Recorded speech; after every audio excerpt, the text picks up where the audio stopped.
Becky has been involved in delivering education throughout her palliative care roles, and I would just like to welcome her because I've known her for many years, and if it's like she lives up to expectations, there may be a little surprise. She does like to give us a surprise when she's presenting. So I will welcome Becky. Thank you.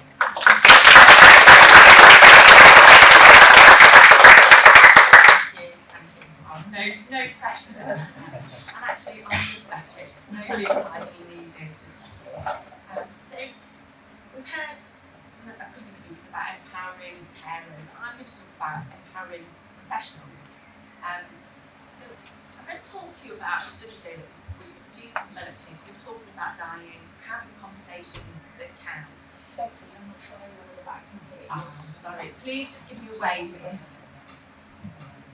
I'm very used to teaching in this room, and everybody says to me, Becky, you teach every day. It's very different teaching and facilitating to standing and presenting to an audience. And please just give me a wave if you can't hear me.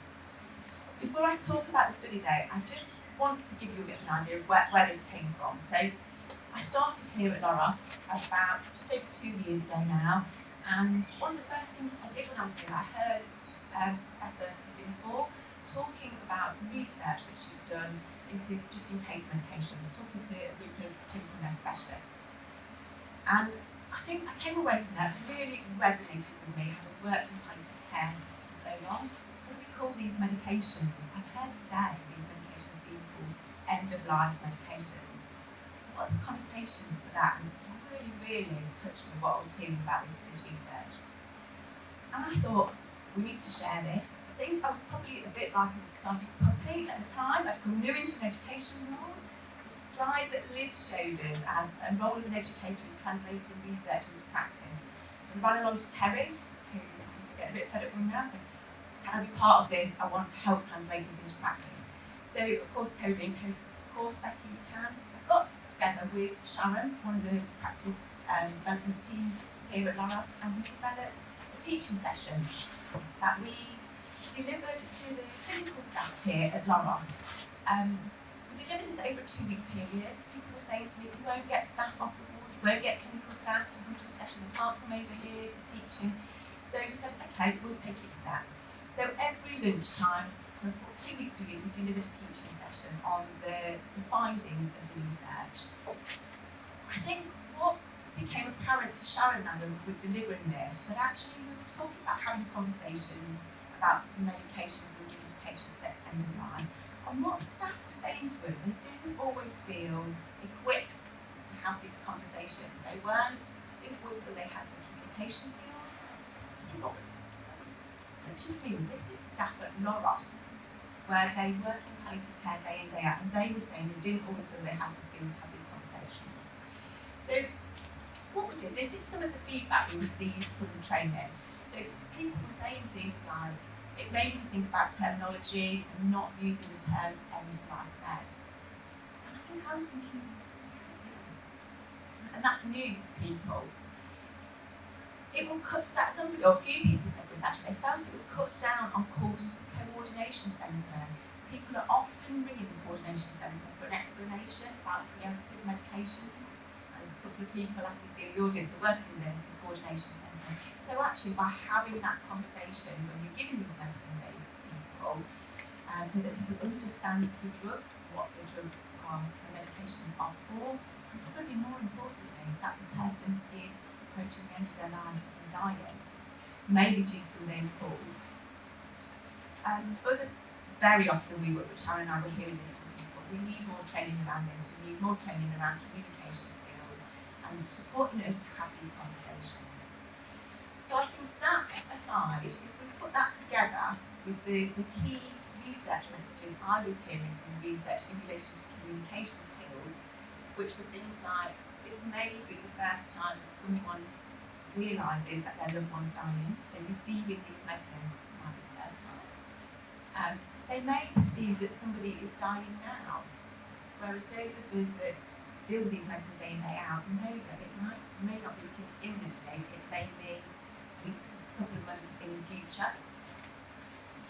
And this one really resonates with me, that they think these drugs could be to end someone's life.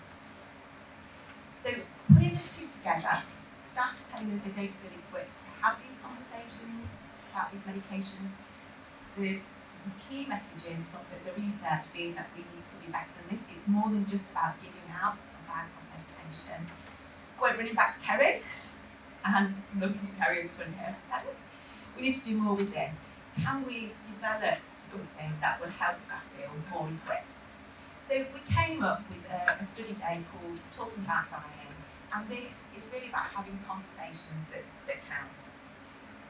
This study day is aimed at registered healthcare professionals, band 4 to 7 generally.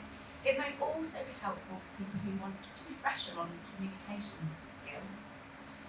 So the content of this day is really about building on people's communication skills. So we discuss behaviours that might block communication, and probably I've heard a few of those this morning. There's several people in this audience who said to me, Becky, don't worry, you'll be fine. A little bit of maybe premature false reassurance. Don't worry about yourself, you'll be fine. So we discussed blockers that might, people might block some behaviours that might block communication. Mostly we talk about how to facilitate communication. You can see from the picture there, it's a very interactive day. As much as we're talking about end of life care, we're talking about dying, you can see from the picture at the bottom. It is, I think people do come back there, they enjoy the day, enjoy what they get from the day.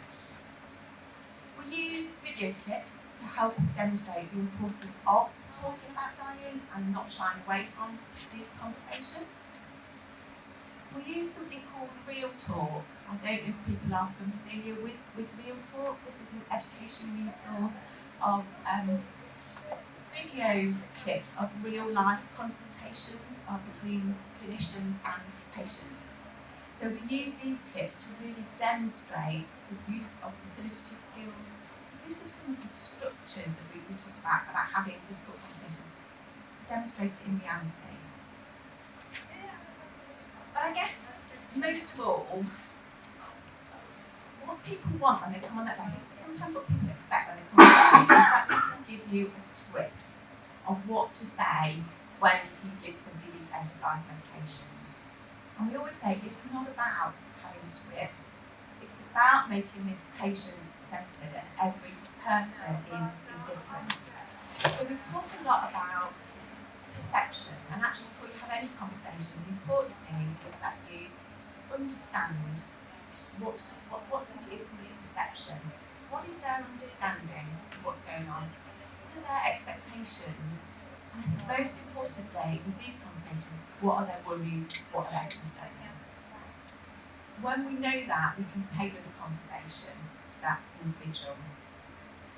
So when we're thinking about perception, I often show this slide, and what I will say to people is, we do this on the day, what I say to people is, this is Doreen.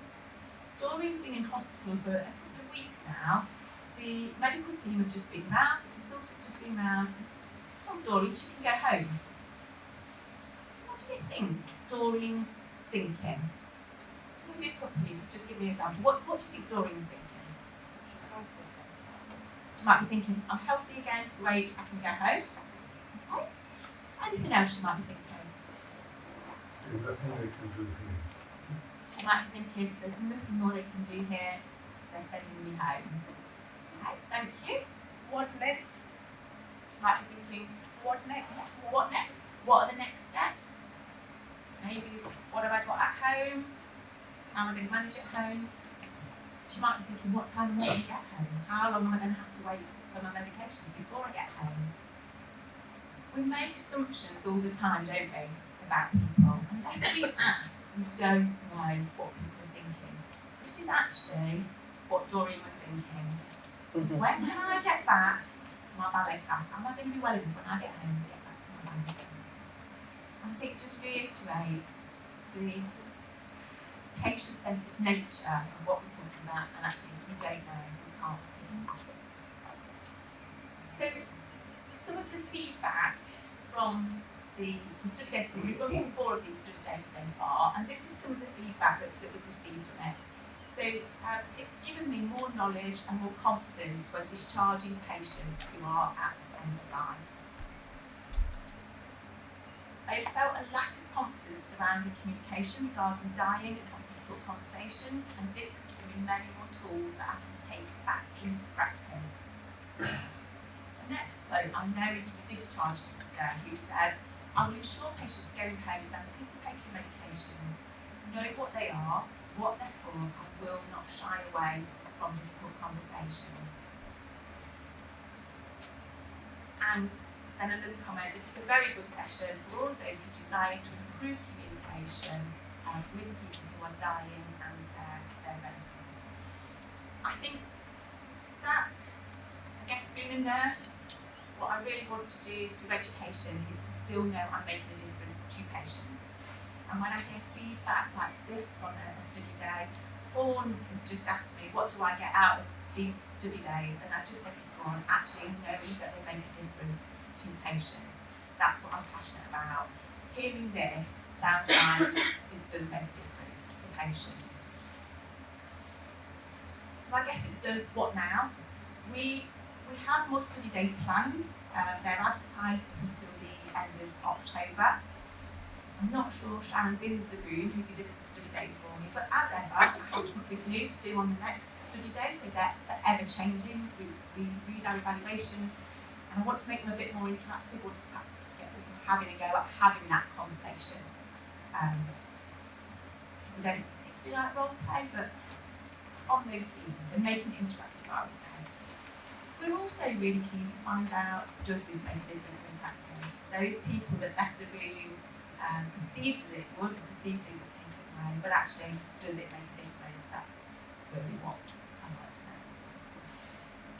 One of the other things I always talk about on this day is about looking after yourself.